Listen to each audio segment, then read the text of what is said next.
Boss ಎಲ್ಲರಿಗೂ ನಮಸ್ಕಾರ, welcome back to Sagar stories. ಮಗ, ನಿನ್ನೆ ಮ್ಯಾಚ್ ಅಲ್ಲಿ ಅಕ್ಷಿತ್ ಅನ್ನ ಒಬ್ರು ಮಿಂಚಿದ್ರು. ಆ ಅಕ್ಷಿತ್ ಯಾರು ಅಂತ ನಮ್ಮ ಜನಕ್ಕೆ ಕ್ಯೂರಿಯಾಸಿಟಿ ಅಂತೂ ಖಂಡಿತ ಇದ್ದೇ ಇರುತ್ತೆ. ಆಲ್ ಆಫ್ ಎ ಸಡನ್ ಯಾರೋ ಒಬ್ರು ಸಬ್ಸ್ಟಿಟ್ಯೂಟ್ ಪ್ಲೇಯರ್ ಆಗಿ ತರಿಸ್ಬಿಟ್ಟು ಈ ತರ ಒಂದು ಪರ್ಫಾರ್ಮೆನ್ಸ್ ನ ಎಕ್ಸ್ಟ್ರಾಕ್ಟ್ ಮಾಡಿ ಅವರಿಂದ ಏನಾದ್ರು ಗೋಯಿಂಗ್ ಫಾರ್ವರ್ಡ್ ಇವ್ರೇನಾದ್ರು ನೆಕ್ಸ್ಟ್ ಪವನ್ ಶರಾವತ್ ಆಗ್ತಾರೆ ಅಥವಾ ನೆಕ್ಸ್ಟ್ ಭರತ್ ಕೂಡ ಆಗ್ತಾರೆ. ಯಾಕಂದ್ರೆ ಇವರು ಕೂಡ ಅಷ್ಟೇ, ಪವನ್ ಶರಾವತ್ ಕೂಡ ಸಬ್ಸ್ಟಿಟ್ಯೂಟ್ ಆಗಿ ಬಂದು ಬೆಂಗಳೂರು ಬುಲ್ಸ್ಗೆ ಹಂಗೆ ಪರ್ಮನೆಂಟ್ ಪ್ಲೇಯರ್ ಆಗ್ಬಿಟ್ಟು ರಾರಾಜಿಸ್ತಂತ ಪ್ಲೇಯರು. ಅದೇ ರೀತಿ ಭರತ್ ಕೂಡ ಅದೇ ರೀತಿ ಸಬ್ಸ್ಟಿಟ್ಯೂಟ್ ಆಗಿ ಬಂದ್ಬಿಟ್ಟೇನೆ, ಎಲ್ಲೋ ಹಳ್ಳಿಯಿಂದ ಎಲ್ಲೋ ಮೂಲೆಯಿಂದ ಬಂದ್ಬಿಟ್ಟು ಈ ತರ ರಾರಾಜಿಸ್ತಂತ ಪ್ಲೇಯರ್. ಲಾಸ್ಟ್ ಸೀಸನ್, ಈ ಸೀಸನ್ ಏನೋ ಆಗ್ತಿಲ್ಲ ಅವ್ರ ಕೈಲಿಂದ, ಬಟ್ ಮಿಂಚಿದಂತ ಪ್ಲೇಯರ್ ಸ್ಟಾರ್ಸ್ ಗಳನ್ನ ಹುಟ್ಟಾಕ್ಬಿಟ್ಟಿದ್ವಿ ನಾವು ಬೆಂಗಳೂರು ಬುಲ್ಸ್. ಅದೇ ರೀತಿ ಪ್ರದೀಪ್ ನಾರ್ವಾಲ್ ಆಗಿರ್ಬೋದು, ಇನ್ನ ಸುಮಾರು ಜನ ಸ್ಟಾರ್ಸ್ ಗಳಂತೂ ನಮ್ಮ ಬೆಂಗಳೂರು ಬುಲ್ಸ್ ಹುಟ್ಟಾಕಿದೆ. ಇವ್ರಿಗಿನ್ನ ದೊಡ್ಡ ಸ್ಟಾರ್ಸ್ ಬೇಕಾಗಿರೋ ಪವನ್ ಶರಾವತ್ಗಿಂತ, ಜೊತೆಗೆ ಭರತ್ಗಿಂತ, ಪ್ರದೀಪ್ ನಾರ್ವಾಲ್ಗಿಂತ ಬಿಗ್ ಸ್ಟಾರ್ಸ್ ಬೇಕಾಗಿರೋ ಬೆಂಗಳೂರು ಬುಲ್ಸ್ ಇಂದ ಬಂದ್ಬಿಟ್ಟು ಬೆಂಗಳೂರು ಬುಲ್ಸ್ ಇಂದ ಬೆಳೆದು ಬೇರೆ ಕಡೆ ಹೋಗಿರುವಂತ ಸ್ಟಾರ್ ಪ್ಲೇಯರ್ಸ್ಗಳು. ಓಕೆ, ಈ ಪ್ಲೇಯರ್ ಬಗ್ಗೆ ಮಾತಾಡೋಕೆ ಹೋಯ್ತು ಅಂದ್ರೆ,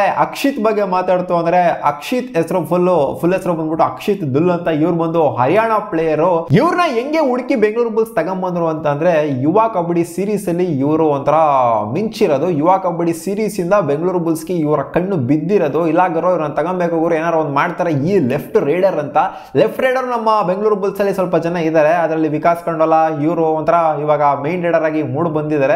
ಸೊ ಗೊತ್ತಿಲ್ಲ ಈ ಪರ್ಫಾರ್ಮೆನ್ಸ್ ಇದು ಒಂದೇ ಮ್ಯಾಚ್ ಇರುತ್ತೋ ಅಥವಾ ಎಷ್ಟು ಮ್ಯಾಚ್ ಇರುತ್ತೆ ಅಂತ. ಬಟ್ ಒಂಥರ ನಿನ್ನೆ ಮಿಂಚಿರೋದನ್ನ ನೋಡ್ತೋ ಅಂತ ಅಂದ್ರೆ, ಇಲ್ಲ ಗುರು ಈ ಮನುಷ್ಯನಲ್ಲಿ ಏನೋ ಇದೆ. ಈ ಯಂಗ್ ಪ್ಲೇಯರ್ ಜಸ್ಟ್ 20 ವರ್ಷ ಗುರು, 20 ವರ್ಷದ ಪ್ಲೇಯರು. ಆಕ್ಚುಲಿ ಲಾಸ್ಟ್ ಇಯರ್ ಇವರ performance, last year winter season ಅಲ್ಲಿ ಇವ್ರ ಪರ್ಫಾರ್ಮೆನ್ಸು ಪೀಕಿಗೆ ಹೋಗಿದ್ದು. ಇವ್ರು ಆಡಿದ್ದು ಸಮ್ಮರ್ ಸೀಸನ್ ಬಂದ್ಬಿಟ್ಟು ಯುವ ಕಬಡ್ಡಿಯಲ್ಲಿ ಹಂಪಿ ಹೀರೋಸ್ಗೆ ಆಡಿದ ಸಮ್ಮರ್ ಸೀಸನ್ ಅಲ್ಲಿ 75 ರೇಟ್ ಪಾಯಿಂಟ್ಸ್ ನ ಅಲ್ಲಿ ತಗೊಂಡಿದ್ರು. ಸಮ್ಮರ್ ಸೀಸನ್ ಆದ್ಮೇಲೆ ವಿಂಟರ್ ಸೀಸನ್ ಯಾವಾಗ ಬಂತೋ ಅಲ್ಲಿ ಪೆರಿಯಾರ್ ಪ್ಯಾಂಥರ್ಸ್ಗೆ ಇವರು ಆಡಿದ್ರು. ಅಲ್ಲಿ 24 ಮ್ಯಾಚಸ್ ಅಲ್ಲಿ 198 ಪಾಯಿಂಟ್ಸ್ಗಳನ್ನ ತಗೊಂಡಿದ್ರು. ಬಟ್ ಅದರಲ್ಲಿ ಎಷ್ಟು ಅವಕಾಶ ಸಿಕ್ಕಿತ್ತು, ಎಷ್ಟು ಸಬ್ಸ್ಟಿಟ್ಯೂಟ್ ಆಗಿ ಬಂದ್ರು, ಎಷ್ಟು ಮೈನ್ ಆಗಿ ಆಡಿದ್ರು ಅಂತ ಗೊತ್ತಿಲ್ಲ. ಸೊ ಓಕೆ, 192 ಪಾಯಿಂಟ್ಸ್ ಜೊತೆಗೆ 2 ಟ್ಯಾಕಲ್ ಪಾಯಿಂಟ್ಸ್ ನ ಕೂಡ ತಗೊಂಡಿದ್ರು. ಇವರ ಪರ್ಫಾರ್ಮೆನ್ಸ್ ನ ಅಲ್ಲಿ ನೋಡಿದಂತ ಬೆಂಗಳೂರು ಬುಲ್ಸ್ ಅಂದ್ರೆ ಬೇಸಿಕಲಿ ಬಂದ್ಬಿಟ್ಟು ಇಲ್ಲಿಂದ ಇವರ ಪರ್ಫಾರ್ಮೆನ್ಸ್ ನ ನೋಡಿರುವಂತದ್ದು. ಯಾವಾಗ ಹಂಪಿ ಹೀರೋಸ್ ಆಡಿದ್ರು, ಜೊತೆಗೆ ಪೆರಿಯಾರ್ ಪ್ಯಾಂಥರ್ಸ್ಗೆ ಆಡಿದ್ರು ಯುವ ಕಬಡ್ಡಿ ಸೀರೀಸ್ ನಲ್ಲಿ, ಅಲ್ಲಿ ನೋಡ್ಬಿಟ್ಟು ಕರ್ಕೊಂಡ್ ಬಂದಿರುವಂತದ್ದು ಇವ್ರನ್ನ. ಈ ಹರಿಯಾಣ ಪ್ಲೇಯರ್ 20 ವರ್ಷದ young and energetic new young player ಕ್ಯಾಟಗರಿಲಿ ನಮ್ಮ ಬೆಂಗಳೂರು ಬುಲ್ಸ್ಗೆ ಈ ವರ್ಷ ಬಂದಿರೋದು, ಈ ಸೀಸನ್ ಅಲ್ಲಿ ಬಂದಿರೋದು. ಈ ಸೀಸನ್ ಇವ್ರದ್ದು ಡೆಬ್ಯೂ ಸೀಸನ್ ಆಗಿದೆ. ಸೊ ನೋಡ್ಬೇಕು ಅಷ್ಟೇ. ಒಂದು ಮ್ಯಾಚ್ ಅಂತೂ ಹೀರೋ ಆಗೋಗ್ಬಿಟ್ರು, 9 ಪಾಯಿಂಟ್ಸ್ಗಳನ್ನ ತಗೊಂಡು. ಇನ್ನು ಮುಂದೆ ಬರುವಂತ ಮ್ಯಾಚ್ಗಳಲ್ಲಿ ಏನು ಹೀರೋ ಆಗ್ತಾರ, ಮತ್ತೊಬ್ಬ ಭರತ್ ಹೂಡಾ ಆಗ್ತಾರ, ಮತ್ತೊಬ್ಬ ಪವನ್ ಶರಾವತ್ ಆಗ್ತಾರ ಅಂತ ಜಸ್ಟ್ ವೈಟ್ ಅಂಡ್ ವಾಚ್ ಮಾಡ್ಬೇಕು. ಅಥವಾ ಒನ್ ಮ್ಯಾಚ್ ಪ್ಲೇಯರ್ ಆಗ್ತಾರ ಅಂತ ಕಾದ್ ನೋಡ್ಬೇಕು. ಒನ್ ಮ್ಯಾಚ್ ಆಡಿದ ಮಾತ್ರಕ್ಕೆ ಹೀರೋ ಆಗೋಗ್ಬಿಟ್ರು. ಹೌದು, ಈ ಮ್ಯಾಚ್ ಹೀರೋ ಆಗಿದ್ದಾರೆ, ಬಟ್ ಎಲ್ಲಾ ಮ್ಯಾಚ್ ಹೀರೋ ಆಗ್ತಾರೆ ಅಂತ ಅನ್ಕೊಳ್ಳೋದಕ್ಕೆ ಆಗೋದಿಲ್ಲ. ಒಂದ್ ಮ್ಯಾಚು ರಾರಾಜಿಸ್ತವರು ಟುಸ್ಪಾಟಾಕಿ ಹೊಡೆದ್ರನ್ನ ಬೆಜಾನ್ಸಲ್ಲಿ ನೋಡಿದ್ದೀವಿ ನಾವು. ಬಟ್ ಈ ಪ್ಲೇಯರ್ ಏನೋ ಇದೆ ಅಂತ ಅನಿಸ್ತು, ಏನೋ ಒಂದು ವೈಬ್ರೇಷನ್ ಇದೆ ಇವ್ರ ಪ್ಲೇಯರ್ನ ನೋಡ್ತು ಅಂದ್ರೆ, ಅಕ್ಷಿತ್ನ ನೋಡ್ತು ಅಂತ ಅಂದ್ರೆ. ಈ ಹರಿಯಾಣ ಪ್ಲೇಯರು ನಮಗೆ ಮುಂದೆ ಬರುವಂತ ಮ್ಯಾಚ್ಗಳಲ್ಲಿ ಏನಾದರೂ ಮ್ಯಾಚ್ ವಿನ್ನರ್ ಆಗ್ತಾರ ಅಂತ ಕಾದು ನೋಡಬೇಕು. ಟೂರ್ನಮೆಂಟ್ ವಿನ್ನರ್ ಏನಾದ್ರು ಆಗೋಗ್ಬಿಟ್ರು ಅಂತಂದ್ರೆ, ಈ ತರ ಮಿಡ್ಲ್ ಆಫ್ ದ ಟೂರ್ನಮೆಂಟ್ ಅಲ್ಲಿ ಸಬ್ಸ್ಟಿಟ್ಯೂಟ್ ಆಗಿ ಬಂದಂತ ಪ್ಲೇಯರು ಟೂರ್ನಮೆಂಟ್ ವಿನ್ನರ್ ಏನಾದ್ರು ಆಗೋಗ್ಬಿಟ್ರು ಅಂತಂದ್ರೆ ಅದಂತೂ ನೆಕ್ಸ್ಟ್ ಲೆವೆಲ್ ಅಂತ ಹೇಳ್ಬೇಕು. ಒಟ್ಟಲ್ಲಿ ನಮ್ಮ ಕೋಚ್ ಏನೇನೇನೋ ಮಾಡ್ತಿರ್ತಾರೆ, ಸುಮ್ಮನೆ ಅಂತೂ ಕೂರೋದಿಲ್ಲ. ನ್ಯೂ ಯಂಗ್ ಪ್ಲೇಯರ್ನ ಕರ್ಕೊಂಡ್ಬಂದು ಮೊದಲನೇ ಅವರ ಡೆಬ್ಯೂ ಸೀಸನ್ ಅಲ್ಲಿ ಡೆಬ್ಯೂ ಮಾಡಿಸ್ತಾರೆ ಅಂತ ಅಂದ್ರೆ ಇದು ಖುಷಿ ಪಡ್ಲೇಬೇಕು. ಇದು ಸುಮಾರು ಪ್ಲೇಯರ್ಸ್ಗಳಿಗೆ, ಎಕ್ಸ್ಪೀರಿಯನ್ಸ್ ಇರುವಂತ ಪ್ಲೇಯರ್ಸ್ಗಳಿಗೂ ಕೂಡ ಆಡೋದಕ್ಕೆ ಆಗ್ತಾ ಇರೋದಿಲ್ಲ.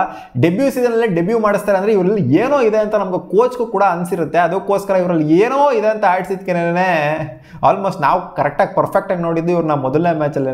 ನನಗೂ ಯಾಕೋ ಅನ್ನಿಸ್ತಿದೆ, ಬರೀ ನಮ್ಮ ಕೋಚಿಂಗ್ ಮಾತ್ರ ಅನ್ಸೋದಲ್ಲ, ಈ ಲೆಫ್ಟ್ ರೈಡರ್ಗೆ ಏನೋ ಸ್ಪೆಷಾಲಿಟಿ ಇದೆ ಅಂತ ನನಗೆ ಯಾಕೋ ಅನ್ನಿಸ್ತಾ ಇದೆ. ನೋಡೋಣ ಈ PKL ಸೀಸನ್ ಅವ್ರಿಗೆ ಯಾವ ತರ ಹೋಗುತ್ತೆ ಅಂತ. ಅಂಡ್ ಬ್ಯಾಕ್ ಮಾಡಬೇಕು, ಒಂದ್ ಮ್ಯಾಚ್ ನ ಆಡಿಸ್ಬಿಟ್ಟು ಇನ್ನೊಂದು ಮ್ಯಾಚ್ ಕೂರ್ಸೋದು ಆ ಥರ ಎಲ್ಲ ಮಾಡ್ತು ಅಂದ್ರೆ ಅವಾಗ ಸರಿ ಇರೋದಿಲ್ಲ. ನನ್ನ ಪ್ರಕಾರ ಮೇನ್ ರೈಡರ್ ಆಗಿ ನೆಕ್ಸ್ಟ್ ಮ್ಯಾಚ್ ಅಲ್ಲಿ ಆಡ್ತು ಅಂತಂದ್ರೆ ಏನಾದ್ರು ಒಂದು ಡಿಫ್ರೆನ್ಸ್ ಮಾಡ್ತಾರೆ. ಒಂದ್ ಮ್ಯಾಚ್ ಮಾತ್ರ ಅಂತಲ್ಲ, ಒಂದ್ 2-3 ಮ್ಯಾಚ್ ಆಡಿಸ್ಬಿಟ್ಟು ಅವಕಾಶ ಕೊಡ್ಬೇಕು. ಅವಾಗಲೇ ಪರ್ಫಾರ್ಮೆನ್ಸ್ ನ ಎಕ್ಸ್ಟ್ರಾಕ್ಟ್ ಮಾಡೋದಕ್ಕಾಗೋದು. ಒಂದ್ ಮ್ಯಾಚ್ ಆಡ್ಬಿಟ್ಟು ಒಂದ್ ಮ್ಯಾಚ್ ನೆಟ್ಗಾಡ್ಲಿಂದ ಕೂರಿಸ್ಬಿಟ್ರು ಅಂತಂದ್ರೆ ಅವಾಗ ಈ ಪ್ಲೇಯರ್ ಹಂಗೆ ಕೆಳಗಡೆ ಹೊರಟೋಗ್ಬಿಡ್ತಾರೆ. ಆ ಗ್ರಾಫು ಹಂಗೆ ಮೇಲ್ಗಡೆ ಇರಬೇಕು ಅಂದ್ರೆ ಅವಕಾಶ 1-2 ಮ್ಯಾಚ್ ಕೊಡಬೇಕು, ಮೇನ್ ರೈಡರ್ ಆಗಿ ಅವಕಾಶ ಕೊಡಬೇಕು.